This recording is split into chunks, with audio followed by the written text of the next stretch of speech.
Ya anu stop di sak jalur kata kok. Kolor kok itu jadi sitok.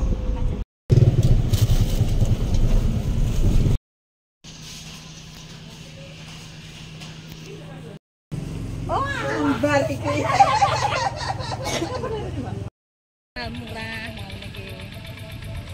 Iku enek kroto akeh kono Mas. Assalamualaikum.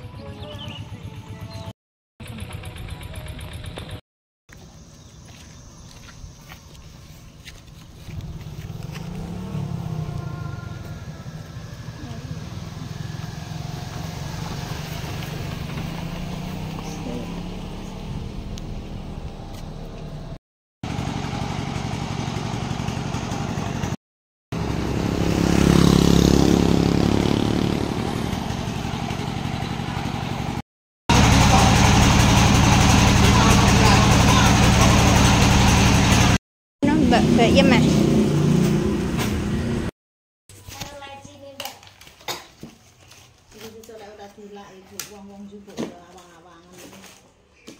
Kaya iki nabati iki. Tapi ben entuk sesuk aku mlempem. Isuk ngono kae. Oh iki enak iki Jan.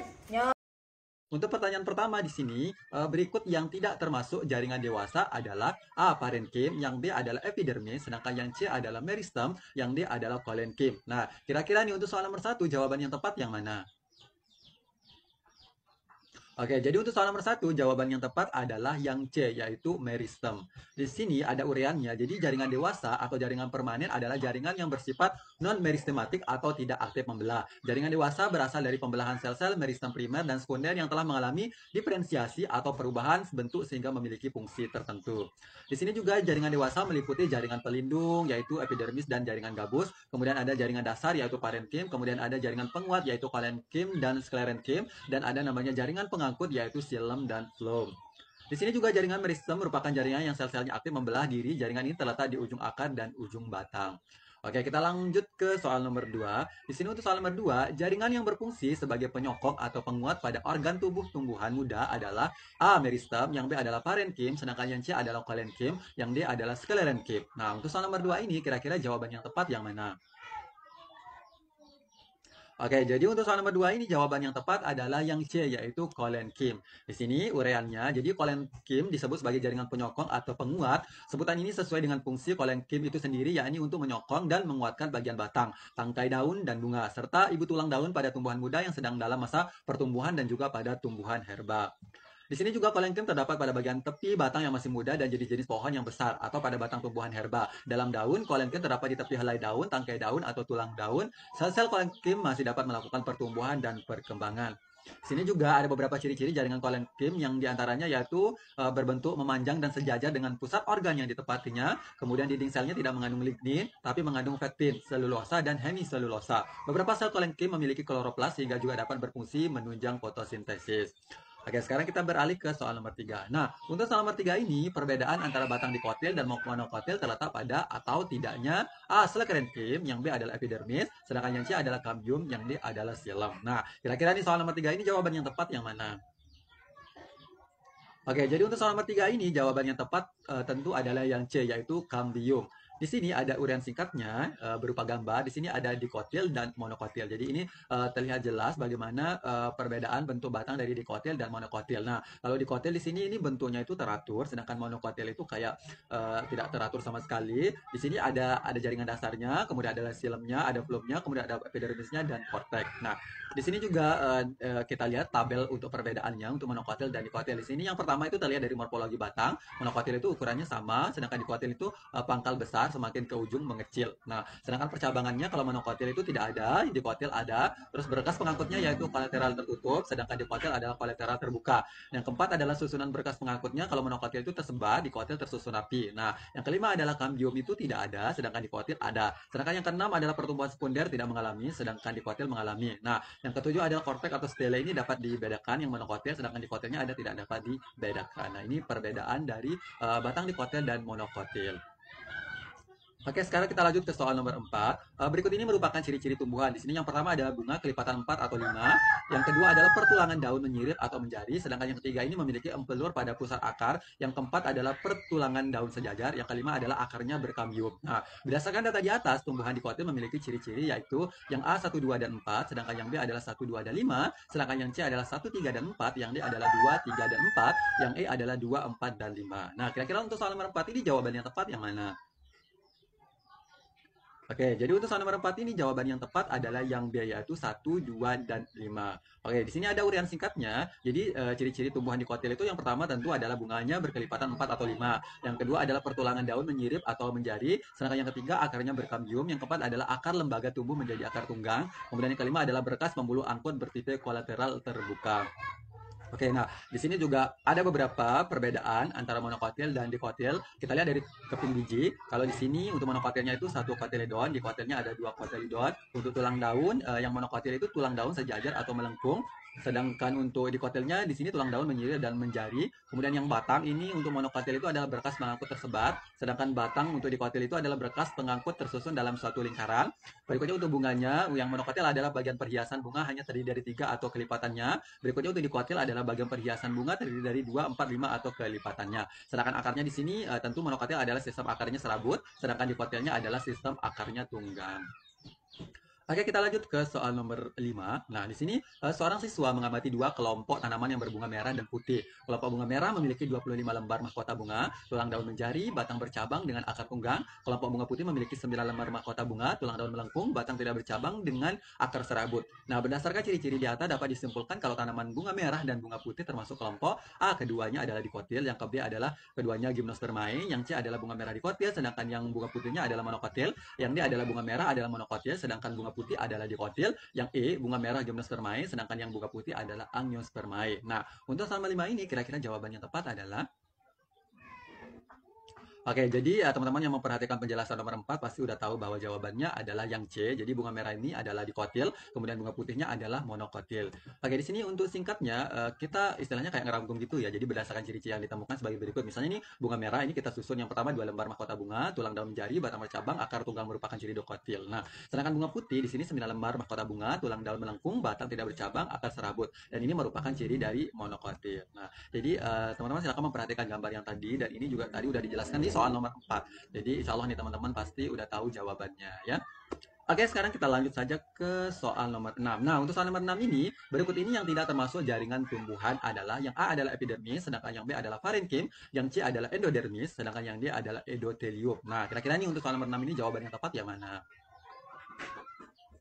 Oke, untuk soal nomor 6 ini pasti teman-teman pasti udah tahu nih jawabannya, bahwa yang nomor 6 ini pasti jawabannya adalah yang D, yaitu endotelium. Oke, sekarang kita lihat nih uraian singkatnya. Jadi jaringan pada tumbuhan itu dibedakan menjadi 2, yaitu yang pertama adalah jaringan meristem, kemudian yang kedua adalah jaringan dewasa. Nah, jadi yang pertama ini adalah jaringan meristem itu terdiri dari 2 juga. Yang pertama adalah meristem primer, yang kedua adalah meristem sekunder.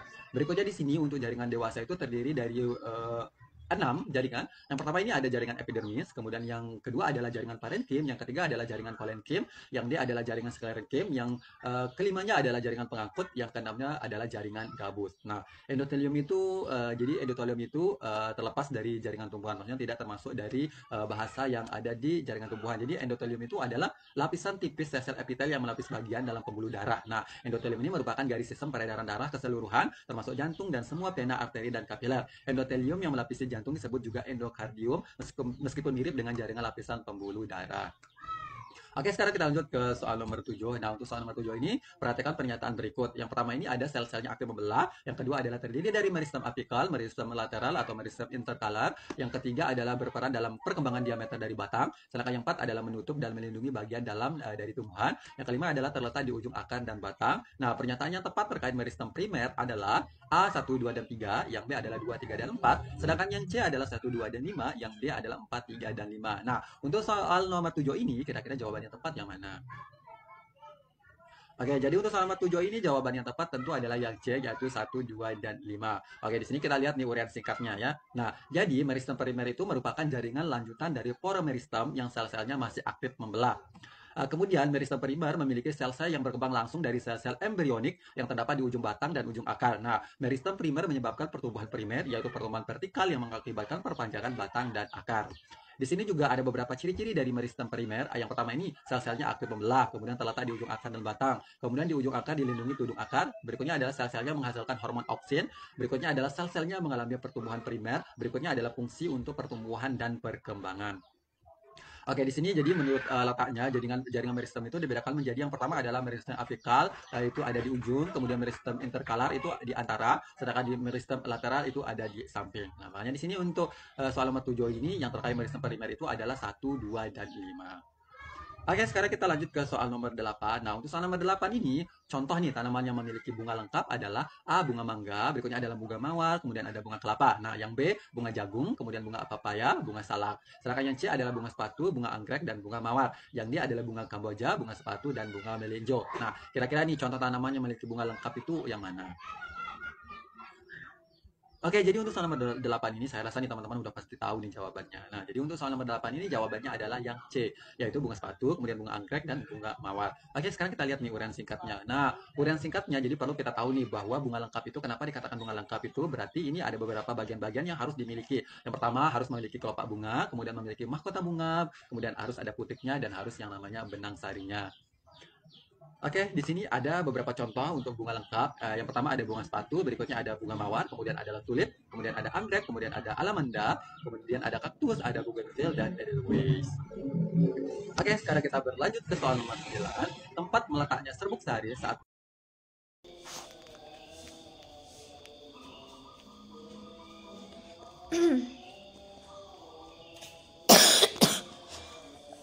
Bisa mbak, mbak. Adem.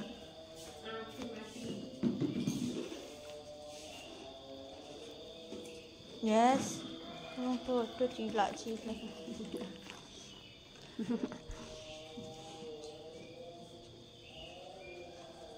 Pak kok. Nah, itu orang bawa ambil.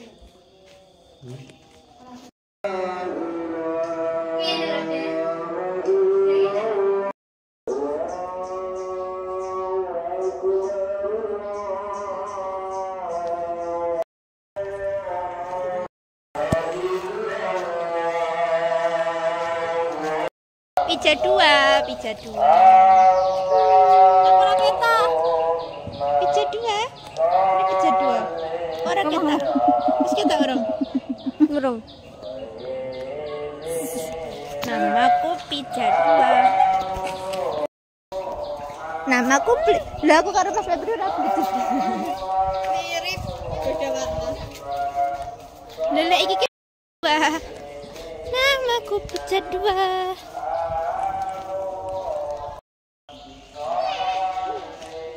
Anak mbak lagi sepantaran ya?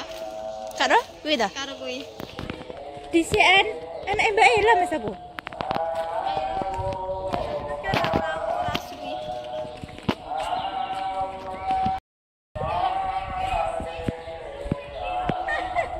Ayo lo ya, tak panas-panas ya.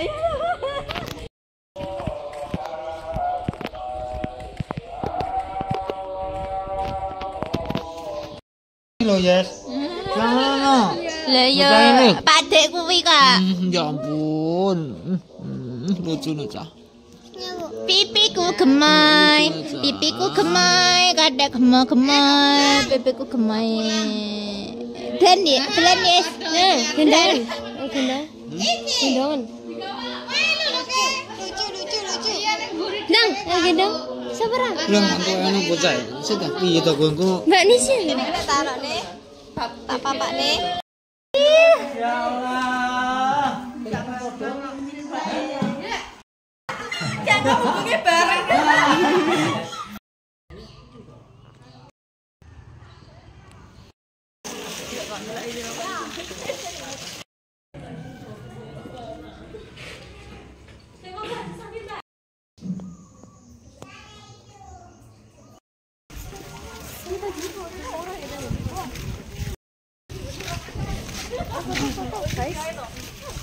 Mbak Nita video